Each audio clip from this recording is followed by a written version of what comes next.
हाय, माझं नाव पल्लवी शिवराज कचरे. ते माझे मिस्टर आहेत, शिवराज कचरे म्हणून. ॲक्च्युली माझं आता सिझरिंग झालं आहे 17 तारखेला.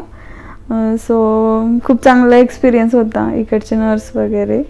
आणि 9व्या महिन्यामध्ये मी ॲक्च्युली इकडे यायचा डिसिजन घेतलेला. आमची ट्रीटमेंट पुण्यामध्येच होती, बट नाव ऐकून होते आणि स्पेशली ह्यांचं सरांसोबत बोलणं झालेलं. आम्ही प्रॉपर राहणारे पुण्याचे आणि पल्लवीचं माहेर इथं असल्यामुळं आम्ही की अगोदर आमची ट्रीटमेंट पुण्यामध्येच चालली होती, की आमचं म्हणजे लास्टपर्यंत आम्ही पुण्यामध्येच करणार होतो.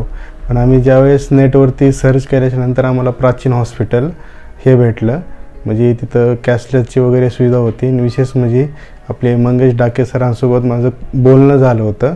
त्याच्यानंतर मी संगीता मॅडमशी बोललो होतो की आहे तुम्हाला सर्व फॅसिलिटी वगैरे देऊ. त्यांनी जसं मला फोनवरती सांगितलं तसंच आम्हाला इथं आल्याच्यानंतर त्यांना आम्हाला फॅसिलिटी दिल्या आणि व्यवस्थित ट्रीटमेंट केली. आमचं बाळ व्यवस्थित आहे आणि सर्वांना म्हणजे आम्हाला असं म्हणजे खुशीमध्ये असं की आम्हाला काही प्रॉब्लेम नाही आहे हॉस्पिटलमध्ये असं जाणवलं आम्हाला. तर एक्सपिरियन्स खूप छान होता, स्टाफही खूप छान होता, परत आपल्या मॅम पण छान होत्या. आणि स्पेशली आरती, तिला खूप मिस करेल मी. आता सडनली आमचा डिस्चार्ज होणार आहे, तर ह्याच्याच आता रात्री आम्ही मस्त सेल्फीज वगैरे काढलेले आहेत. तिला बेबी खूप आवडतात, सो मिस यू. आणि सेकंड बेबीला आम्ही इकडेच येऊ.